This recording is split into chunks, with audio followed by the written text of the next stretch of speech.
এদিকে সচিবালয়ে আগুনের ঘটনায় অতিরিক্ত সচিব আব্দুর রহিমকে প্রধান করে ৭ সদস্যের তদন্ত কমিটি গঠন করা হয়েছে।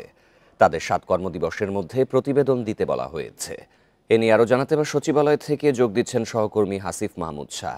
হাসিফ, এই মুহূর্তে সচিবালয়ের অবস্থা কেমন দেখা যাচ্ছে? ঘটনাস্থল পরিদর্শনে তদন্ত কমিটির কেউ গেছে কি?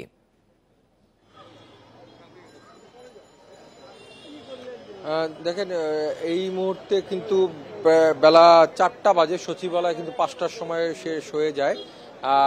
অনেকেই আসলে দেখা যাচ্ছে যে বের হয়ে আসছেন, কারণ আজকে আসলে সচিবালয়ের স্বাভাবিক যে কার্যক্রম সেটি কিছুটা বিঘ্নিত হয়েছে, কিছুটা না অনেকখানি বিঘ্নিত হয়েছে। আমাদের যারা পরিচিত জন, যারা সচিবালয় গণমাধ্যম কর্মীরা যেহেতু সকাল থেকে ঢুকতে পারেননি, সবাই এখনো বাহিরে অপেক্ষা করছে যে আসলে কি ধরনের তথ্য আসলে পাওয়া যায়, কেউ কথা বলে কিনা। সেই জন্য ইতিমধ্যে আপনারা জেনেছেন যে 7 সদস্যের একটি কমিটি গঠন করা হয়েছে মন্ত্রিপরিষদ বিভাগ থেকে। এর বাইরেও শ্রম কর্মসংস্থান মন্ত্রণালয় থেকে 2টি কমিটি গঠন করা হয়েছে। একটি কমিটি হলো আপনার 2টি কমিটি 5 সদস্য বিশিষ্ট, এবং এটি আসলে গঠন করা হয়েছে। এই কমিটির কাজ হবে শ্রম কর্মসংস্থান মন্ত্রণালয়ের যে ক্ষয়ক্ষতি হয়েছে সেটি নিরূপণ করার জন্য, এবং এই কমিটির কে 7 কার্যদিবসের মধ্যেই কিন্তু প্রতিবেদন দিতে বলা হয়েছে।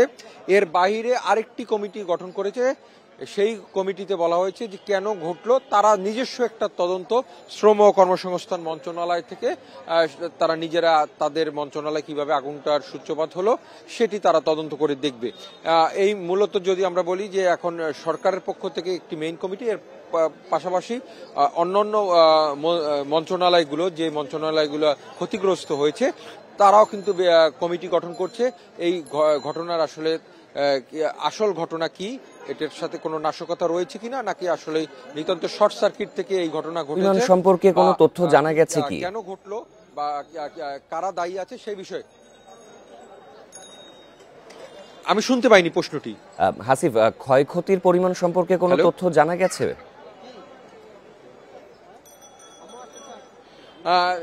না, এই মুহূর্তে কিন্তু আমরা ক্ষয়ক্ষতির পরিমাণ সম্পর্কে জানি না, কারণ গণমাধ্যম কর্মীরা কিন্তু সচিবালয়ের ভিতরেই প্রবেশ করতে পারেনি। সেক্ষেত্রে তারা কিন্তু আসলে ভিতরের যে কি অবস্থা সেটি, তবে আমাদের ভিতরে যারা পরিচিত যারা সরকারি কর্মচারীরা গিয়েছেন, তারা বিভিন্ন ধরনের ছবি পাঠিয়েছেন। সেখান থেকে আমরা দেখলাম যে কয়েকটি মন্ত্রণালয় একদম ভস্মীভূত হয়ে গেছে। সেক্ষেত্রে এটার ক্ষতির পরিমাণ কি, এটি আসলে মন্ত্রণালয়গুলো নিজে এবং তদন্ত কমিটি যেটি গঠন করা হয়েছে তারা বলতে পারবে। কয়েকটি সড়ক মন্ত্রণালয়, স্থানীয় সরকার মন্ত্রণালয়, ডাক ও টেলিযোগাযোগ মন্ত্রণালয়, এই মন্ত্রণালয়গুলো বেশি ক্ষতিগ্রস্ত হয়েছে এবং দেখা গেছে এদের সবই পুড়ে গেছে। সেক্ষেত্রে এই যে নথিগুলো, সেই নথিগুলো কিন্তু মারাত্মকভাবে ক্ষতিগ্রস্ত হয়েছে। কিন্তু এই নথির মাধ্যমে হয়তোবা কিছু নথি ফিরিয়ে আনা সম্ভব হবে, কিন্তু সব নথি পাওয়া যাবে বলে সরকারি কর্মকর্তারা কিন্তু বলছেন না।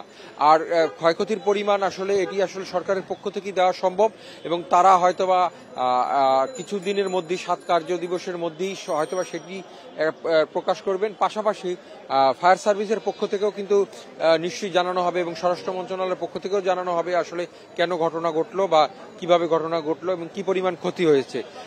আশা করা যাচ্ছে যে যেহেতু আজকে, কালকে এবং পরশু, আজকের দিন শেষ হয়ে গেছে, শুক্র শনিবার বন্ধ আছে, এর মধ্যে হয়তো আইন শৃঙ্খলা রক্ষা বাহিনী এর ক্ষেত্রে একটা অগ্রগতি, হয়তোবা কিছুটা অগ্রগতিতে নিয়ে যাবে, এবং এর মধ্যে রবিবার নাগাদ হয়তোবা এর কিছুটা আপডেট পাওয়া যাবে যে আসলে কিভাবে কি ঘটনা ঘটলো।